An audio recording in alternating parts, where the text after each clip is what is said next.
देखो समीर दास एवं उपमुख्यमंत्री प्रभाती परिड़ा कथा आप पचार तो गोटे दलर से केवल निमापड़ा नुहे ओडिशा रे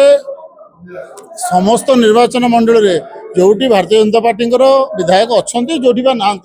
अंतकंदल एत दूर को व्यापी केवल से भितर भी नुह सीमित ना यहाँ एमपी सहित लोकाल एमएलए बा एमएलए हारी विधायक हारी प्रार्थी मान संपर्क भल ना एमपी गोटे फलक स्मृति फलक स्थापन कला एमएलए प्रार्थी भांगी दौरान आपण देखते भुवनेश्वर पार्लियामेंट कन्स्टिट्यूएंसी तेणु आज अंतकंदल क्षमता कंदल एत दूर व्यापी जाइए जदुवंश ध्वंस होला भाई आम ध्वंस हे निमापड़ा गोटे तार उदाहरण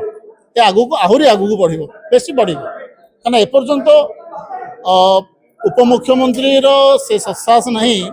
सी एत दुर्नीतिर बुड़िकी अच्छा समीर बाबू से फेस कर पारना कि दलीय नेतृत्व से बुझे पारना समीर बाबू कार्यावली दल विरोधी हो मोर जहाँ अनुमान जदि समीर बाबू भूल कर कहीं एक्शन होना तेणु बोध हुए दलीय नेतृत्व चिंता करुच्ची समीर बाबू ठीक कर प्रभाती परिड़ा बोधे दुर्नीति एत लिप्त अच्छा कथा से शुणा प्रस्तुत ना मदमुक्त करेंगे कि मदयुक्त करेंगे निकट भविष्य निकट में आपण मैंने तार प्रमाण पाई सारी तेणु से गुड़ाक कथार भल लगुच शुणापी एमर उद्देश्य ना एम जब संपूर्ण भाव में मद को बैन ओडिशा रे करि थांते आमे होय तो भाभी थांते से मदमुक्त करुछन्ते एवडा सब ओनली प्रहलिका शब्द प्रहलिका एवडाक आउ निमापड़ा न सारा ओडिशा रे मदरु अधिक राजस्व केमती पाइबे खाली मद नहीं मद बाली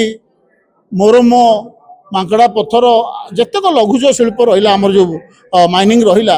तार तो आज ओडिशा रे क्राइम बढ़ी जाइए आपणकर जो कवि सूर्यनगर घटना कहतु पिपिली कथा जो सरी आपणकर बालिअंता कथा कहतु सबुठी पछाड़े बारंग कथा कहतु सबुठी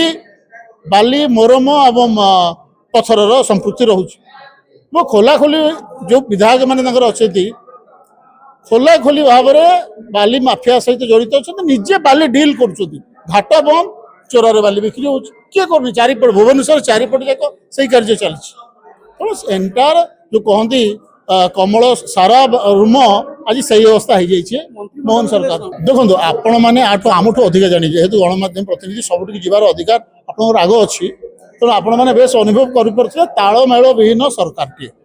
कौ मुहूर्त किए मंत्री थो न मुख्यमंत्री थे नथिबे विधायक थे नथिबे भितर सन्देह कहीं ये सरकार गोटे अप्रतिष्ठित सरकार आसला पर विश्वास नाला सतरे भारतीय जनता पार्टी सरकार को आसी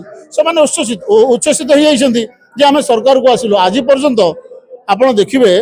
भुवनेश्वर कोर्ट रे सरकारी वकिल नियुक्ति दे पारे ना आउ अधिक कौन आशा करवा।